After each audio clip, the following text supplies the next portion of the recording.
you're going to end up in World War III. 如果美方陷入对抗冲突， Are you willing to get involved militarily to defend Taiwan if it comes to that? Yes, it's a commitment we made. Это не блеф. А те, кто пытаются шантажировать нас ядерным оружием, должны знать, что роза ветров может развернуться. We are sleepwalking our way into World War III. Hello दोस्तों, I hope कि आप सब ठीक होंगे। तो आज हम एक और इंटरेस्टिंग टॉपिक के बारे में डिस्कस करेंगे, वर्ल्ड वॉर 3। क्या आप वर्ल्ड वॉर की तरफ जा रहे हैं? तो इस इंटरेस्टिंग टॉपिक पे आज हम डिस्कस करेंगे दोस्तों, what is a world war? क्या होता है एक वर्ल्ड वॉर? क्या हम वर्ल्ड वॉर 3 की तरफ जा रहे हैं? क्या यूएस और चाइना मिलिटरली इन्वॉल्व होंगे वॉर में एक दूसरे के साथ? तो सबसे पहले आइए जानते हैं इस सवाल का जवाब, what is a world war? क्या होता है एक वर्ल्ड वॉर? तो वर्ल्ड वॉर के अंदर बड़े बड़े नेशंस इन्वॉल्व होते हैं और बड़े नेशंस अपनी अपनी साइड्स चूज कर लेते हैं कि वो कौन सी नेशंस की साइड में है और फिर वॉर करते हैं। फर्स्ट वर्ल्ड वॉर हुआ था 1914 से लेकर 1918 तक और सेकंड वर्ल्ड वॉर हुआ था 1939 से लेकर 1945 तक। इसी की सुपर पावर है यूएस और चैलेंजिंग नेशंस है रशिया और चाइना। और ये चैलेंजिंग नेशंस सुपर पावर को चैलेंज करते हैं अपनी इकोनॉमी को लेकर, अपनी मिलिट्री को लेकर और अपने न्यूक्लियर पावर्स को लेकर। नेशंस बढ़ रहे हैं एक दूसरे नेशंस के बीच में, तो क्या हम वर्ल्ड वॉर 3 की तरफ बढ़ रहे हैं? तो दोस्तों, हिरोशिमा और नागासाकी के बॉम्बिंग के बाद काफी लोगों ने ये प्रेडिक्शन किया है कि वर्ल्ड वॉर 3 जरूर होगा और मोस्टली एटॉमिक नेशंस के बीच वॉर होने के चांसेस ज्यादा हैं, जैसे कि रशिया यूएस, चाइना यूएस। तो पॉसिबिलिटी यही है कि वर्ल्ड वॉर 3 एक न्यूक्लियर वॉर हो। दोस्तों, अल्बर्ट आइंस्टाइन ने वर्ल्ड वॉर 3 को लेके कहा था कि अगर हम न्यूक्लियर से वर्ल्ड वॉर 3 लड़ें तो वर्ल्ड वॉर 4 हमें स्टिक और स्टोन से लड़ना पड़ेगा, क्योंकि ये इतना डेविस्टेटिंग डिस्ट्रक्शन करेगा। दोस्तों, आज के टाइम में पॉलिटिकल टेंशन काफ़ी बढ़ रही है। हर कंट्री का, हर नेशन का कहीं ना कहीं डिस्प्यूट या पॉलिटिकली कुछ प्रॉब्लम चल रहा है। स्पेशली बड़े और पावरफुल कंट्रीज जैसे यूएस, रशिया, चाइना और इवन इंडिया आपस में डिस्प्यूट में है, आपस में प्रॉब्लम्स में है डिप्लोमेटिकली, और टेरिटरीज को लेके भी कई कई जगह प्रॉक्सी वॉर चल रहा है।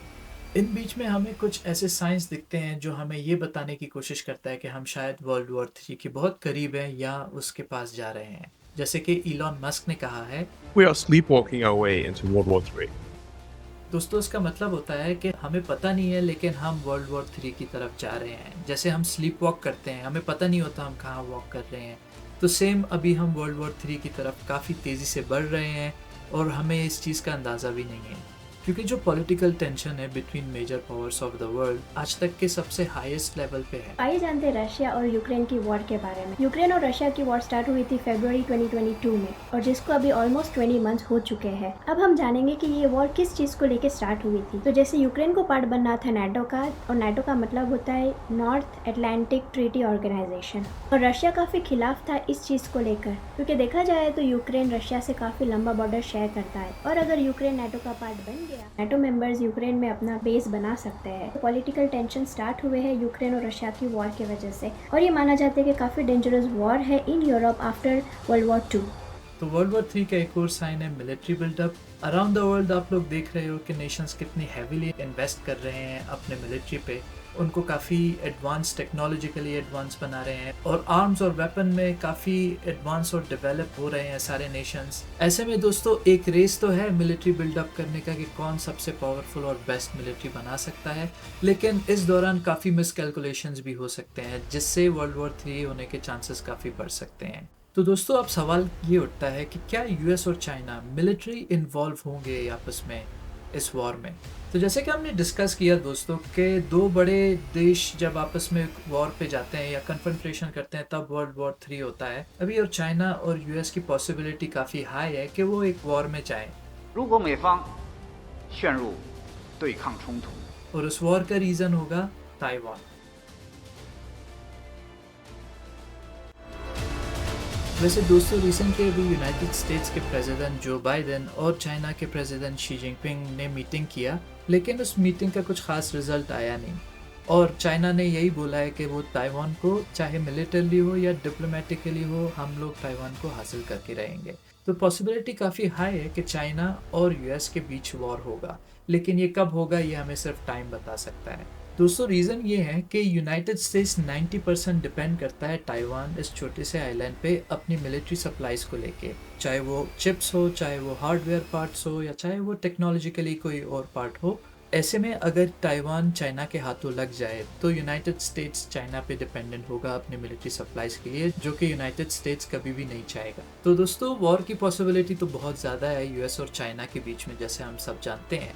लेकिन क्या ये वॉर न्यूक्लियर वॉर होगा या कन्वेंशनल वॉर होगा? तो ज़्यादातर लोगों का यही मानना है कि न्यूक्लियर वॉर नहीं हो सकता, क्योंकि कोई भी कंट्री ऐसा विश नहीं रखता कि पूरे ह्यूमैनिटी को तबाह कर दे, क्योंकि आज के टाइम का न्यूक्लियर बॉम्ब काफ़ी ज़्यादा पावरफुल है हिरोशिमा और नागासाकी के कंपेयर में। तो आइए दोस्तों देखते हैं कि अगर यूएस और चाइना आपस में वॉर में जाते हैं तो कैसा सिचुएशन होगा। तो चाइना सबसे पहले अपनी मिलिट्री को ताइवान को इन्वेड करने के लिए ऑर्डर देगा। तो जैसे कि यूनाइटेड स्टेट्स ने ताइवान को बचाने का प्रॉमिस किया है, तो पॉसिबिलिटी यही है कि साउथ कोरिया और जापान के बेसिस से मिलिट्री सपोर्ट मिल जाए ताइवान को यूएस का। तो इस सिनेरियो में चाइना सबसे पहले ऑर्डर देता है अटैक करने का ताइवान पे। चाइना की ये कैपेबिलिटी है कि वो 1 घंटे के अंदर पूरे ताइवान की नेवी को फिनिश कर सकता है। तो चाइनीज मिलिट्री 10,000 से भी ज्यादा सैनिक के साथ पूरे के पूरे ताइवान को इनसर्कल कर सकते हैं या घेर सकते हैं। और इसी बीच कुछ और चाइनीज सोल्जर एयरबॉर्न होते हुए ताइवानीज बीच पे उतर जाएंगे और यहाँ पे ताइवानीज सोल्जर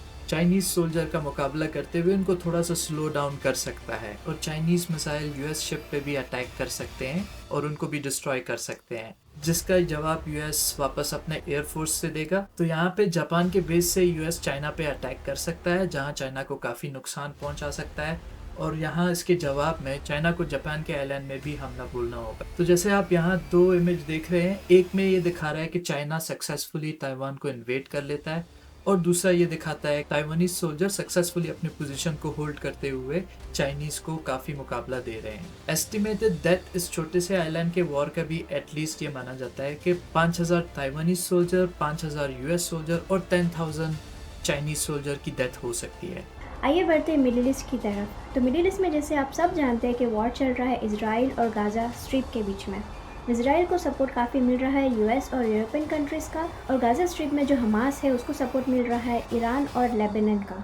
इजराइल के प्राइम मिनिस्टर जो है बेंजामिन नेतन्याहू को काफ़ी वार्निंग्स मिली है ईरान के तरफ से न्यूक्लियर वेपन्स यूज़ करने की। और हमास का वॉर जो स्टार्ट हुआ है अक्टूबर 7 से, तो इजराइल के प्राइम मिनिस्टर को चांस मिल गया है कि इस वार्निंग पे एक्ट करें। इजराइल और हमास के बीच में अगर ये वॉर काफ़ी टाइम तक एस्केलेट होता है तो हम लोग वर्ल्ड वॉर 3 की तरफ बढ़ सकते हैं। काफ़ी समय से इजराइल और ईरान शैडो वॉर में इन्वॉल्व हुआ है, सीज को लेकर, लैंड्स को लेकर या एयर स्पेस को लेकर। जैसे कि ईरान ने इजराइल को वार्निंग दी थी न्यूक्लियर वेपन यूज़ करने की। इस चीज़ को ध्यान में रखते हुए यूएस ने काफ़ी बड़ा एक्शन लिया है। माना जाता है कि यूएस की 2 nuclear power submarine already middle east में रखी गई है, ताकि ईरान अगर न्यूक्लियर पावर यूज़ करे इस वॉर के बीच, इजराइल और यूएस ऑलरेडी रेडी होंगे इस चीज़ के लिए। और इस वॉर से पता चलता है कि जैसे ऑलरेडी यूरोप और अमेरिका ने अपनी साइड चूज़ कर ली है इजराइल की, और जैसे ईरान और लेबनान ने साइड अपनी चूज़ कर ली है हमास को सपोर्ट करने की, धीरे धीरे वर्ल्ड वॉर 3 की तरफ बढ़ने के चांसेस हैं। और वर्ल्ड वॉर स्टार्ट होने का कारण यूजुअली पॉलिटिक्स, इकोनॉमिक्स या टेरिटरी होता है। और आपने ये भी देखा होगा कि वर्ल्ड वॉर के अंदर खाली कंट्रीज ही नहीं, उसके साथ साथ सिविलियन भी काफ़ी सफ़र करते हैं। तो दोस्तों अभी हम एक मल्टीपोलर वर्ल्ड में जी रहे हैं, जिसका मतलब है कि वर्ल्ड डोमिनेंस अभी सिर्फ एक कंट्री के पास नहीं बल्कि एक कंट्री से ज़्यादा मेजर प्लेयर्स हैं जो इकोनॉमिकली और मिलिटरली काफ़ी स्ट्रॉन्ग है। ये चीज़ दुनिया को थोड़ा कॉम्प्लिकेटेड भी बनाता है, क्योंकि कॉन्फ्लिक्ट को काफ़ी हार्ड बनाता है। अब के टाइम में वॉर लड़ना काफ़ी चैलेंजिंग और हार्ड हो सकता है, और वॉर पे जाने के लिए हर कंट्री को कई बार सोचना पड़ता है। लेकिन उसके साथ साथ एक और चैनल है जिसे हम डिप्लोमेसी चैनल कहते हैं, जहां आप अपने इंटरेस्ट को अलाइन करते हुए बातचीत के जरिए आप ट्राई करते हो कि वो प्रॉब्लम सॉल्व हो जाए। तो डिप्लोमेसी और डायलॉग के जरिए तो काफ़ी कंट्रीज़ ने अपनी डिस्प्यूट का रेजोल्यूशन पीसफुली पा लिया है। तो दोस्तों जैसे कि हमने डिस्कस किया कि कैसे मेजर कंट्रीज़ वॉर में इन्वॉल्व हो रहे हैं धीरे धीरे करके, पॉसिबिलिटी काफ़ी हाई है कि वर्ल्ड वॉर 3 बहुत जल्द होने वाला है। लेकिन ये कितना ख़तरनाक हो सकता है ये सिर्फ हमें टाइम बताएगा। वर्ल्ड वॉर 3 एक काफ़ी सीरियस कंसर्न है और ये बहुत ज़रूरी है कि हमें इस बारे में पता होना चाहिए ताकि हम अपने डिसीजन को वाइजली ले सकें। दोस्तों होप तो यही करते हैं